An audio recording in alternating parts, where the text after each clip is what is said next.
Dağlardan toplayıp geldiğim ateş çiçeği meyvelerini marmelat yaparak sizlerle paylaşmak istiyorum. Birazcık bu meyveden de bahsetmek istiyorum. Bu meyve kalp damar sağlığı için çok faydalı. Aynı zamanda bağırsakları çalıştırarak sindirim sistemimizin de düzene girmesini sağlıyor. Antioksidan ve C vitamini yönünden de çok zengin bir meyve. Doğada çok fazla var. Toplayıp ve değerlendirin. Toplamış olduğum meyvelerin önce yeşil yapraklarını, içerisindeki ölü meyveleri ayıracağım. Düzgün olanlarını da leğenime biriktireceğim. Bazı meyvelerin bir tarafı kararmış ve bir tarafı yeşil. Bunları kullanmayacağım. Çünkü bunlar marmelatımızı karartır.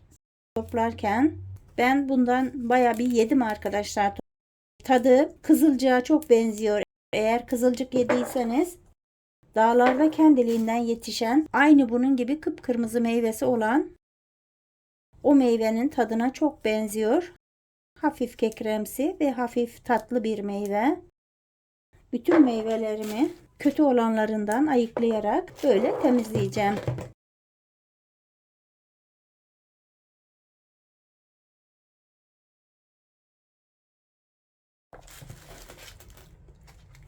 Bütün meyvelerimin kötü olanlarını ayıkladım. Şöyle yarı siyah olanlarını bile seçmeye çalıştım. Marmelatımız parlak olsun diye. Şimdi bunları bol suda yıkayacağım. Bu meyveleri kuşlar çok seviyormuş. Bazı yörelerde kuş meyvesi olarak da biliniyor. Üzerlerindeki bütün tozların gitmesi için iyi ovalıyorum. Yıkadığım meyveleri kevgirin üzerine alıyorum. Birkaç su yıkayacağım.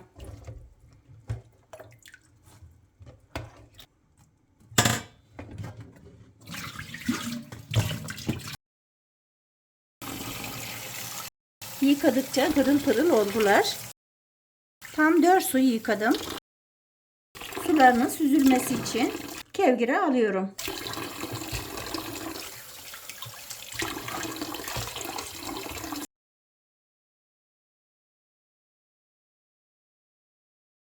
Suları süzülen meyvelerimi tencereme alıyorum. Üzerine gelinceye kadar su ilave ediyorum. Ben bunu tartmadım.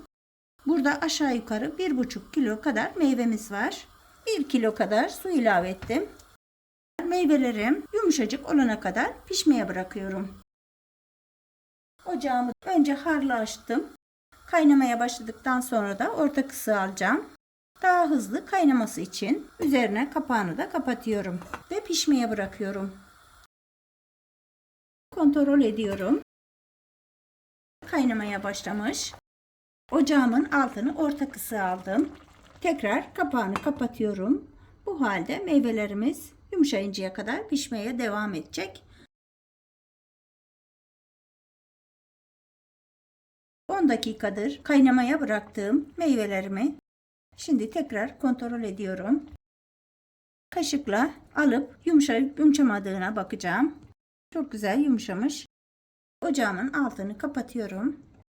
İlk sıcağı gidinceye kadar bekleteceğim. İlk sıcağı giden meyvelerimizi blenderla hamur haline gelinceye kadar ezdireceğim. Bu marmelatı keklerinizde, pastalarınızda, kurabiyelerinizde rahatlıkla kullanabilirsiniz. Öylece ekmeğe sürerek kahvaltılarda da tüketebilirsiniz. Çok güzel bir şekilde püre haline getirdim. Şimdi bunu kevgirden geçireceğim. Püremizi kevgirimize alıyorum. Bir spatula yardımıyla bütün sularının aşağıya gitmesini sağlıyorum. Suyu az koyarsak, çok katı olursa birazcık daha su ilavesiyle püremizi açabiliriz. Kabuklarının, çekirdeklerinin gitmemesini sağlıyoruz. Böyle yapınca marmelatımız daha parlak, daha şeffaf bir renk alacak. Altına bakıyorum. Püremiz gayet güzel. Kanarya sarısı. Dakikalar içerisinde meyvemizi çekirdeklerinden ayırdım. Altını da iyi temizliyorum. Püremin içerisine çok az da olsa çekirdek kaçmış olabilir diye daha sıkı süzgeçten geçiriyorum. Bakın arkadaşlar, elekten de geçince içinde gördüğümüz siyah noktalar da süzgecimizin üzerinde kalacak. Süzgeçten de geçirdiğimiz zaman bir kısım daha süzgecimizde kaldı. Püremden bir kısım daha süzgecime alıyorum. Tekrar hızlıca alta süzdürüyorum. Bunu biraz meyveyi soğutarak elimizle de yapabiliriz. Çok güzel bir şekilde süzgecimden de geçirdim. Çekirdekleri, kabukları, meyvenin baş kısmındaki siyah bölgeler hepsi süzgecimin üzerinde kaldı. Kevgirimi kullanmadan doğrudan bunda da yapabilirsiniz ama süzgeçle beraber çalıştığımız zaman işimiz daha kolay ve pratik oluyor. Kanarya sarısı bir renk oldu. Kıvamı da çok güzel. Su koymaya da hiç gerek yok. Pişirmek için ocağa alıyorum. Tenceremi ocağıma aldım. İçerisine 5 su bardağı şeker koyuyorum. Aşağı yukarı bu 1 kiloya yakındır. Daha az şekerli istiyorsanız 4 su bardağı da koyabilirsiniz. Marmelatımızın tatlı olmasını daha çok seviyorum. Karıştırıyorum. Şekeri koymadan kaynamaya bırakırsak marmelatımızın dibi tutuyor.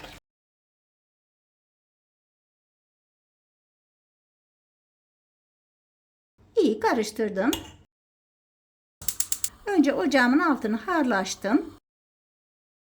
Kaynamaya başladıktan sonra orta kısığı alacağım. Kontrollü bir şekilde marmelatımız biraz yoğunluk kazanıncaya kadar kaynamaya bıraktım. Marmelatımız kaynamaya başladı. Ocağımın altını orta kısığa getirdim. Kontrol ediyorum. Tenceremin altını da hiç tutmamış.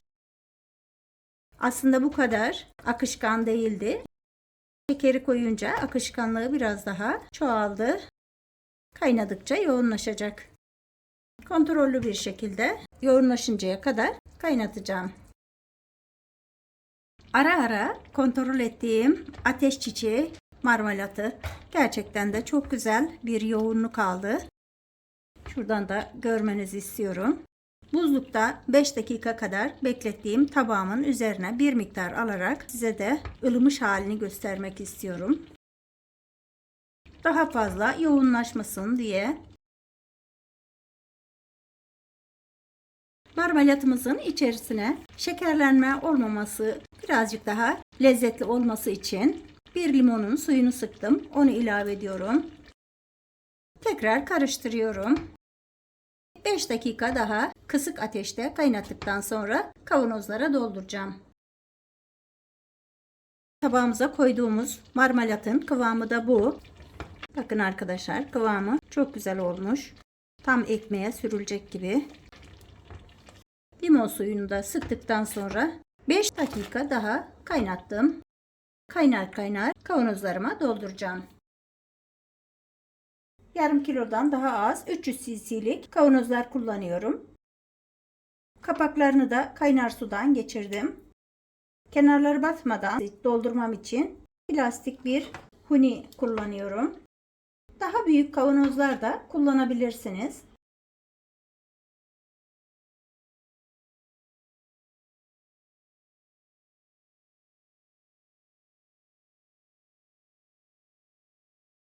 Küçük kavanozlarda tüketmesi daha pratik oluyor. Tam 4 tane küçük boy kavanozumu doldurdum. Marmelatımın bir damlasını bile heba etmek istemiyorum. Batıklık varsa da kavanozlarımın ağzını siliyorum. 2 geri bir ileri tekniğiyle hızlıca kapatıyorum.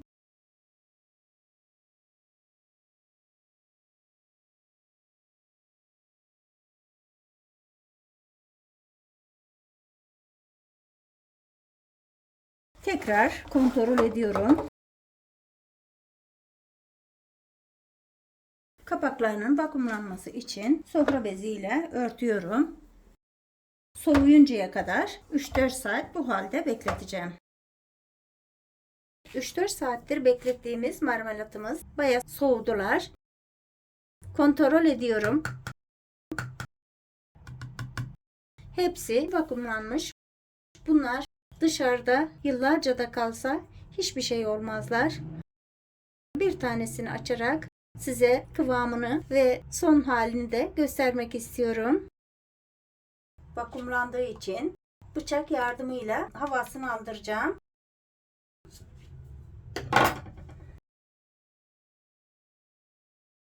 Kıvamının güzelliğine bakın arkadaşlar.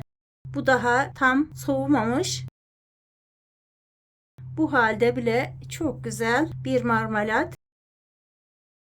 Bana kuşburnu marmelatını hatırlatıyor. O da kanalımda var. Çok güzel bir tarif. Kaşıkla da kıvamını göstermek istiyorum. İster ekmeğe sür ye, ister kaşık kaşık ye, istersek de pastalarımızda kullanabileceğimiz hem çok ekonomik hem de çok sağlıklı, çok güzel bir marmelatımız oldu. Bir videonun daha sonuna geldim. Beni izlediğiniz için çok teşekkür ederim. Kanalıma abone olarak desteklerinizi esirgemezseniz çok mutlu olurum. Bildirim zilini açarsanız yeni koyduğum tariflerden de ilk siz haberdar olursunuz. Şimdilik hoşça kalın, sağlıklı kalın, mutlu kalın, iyi günler.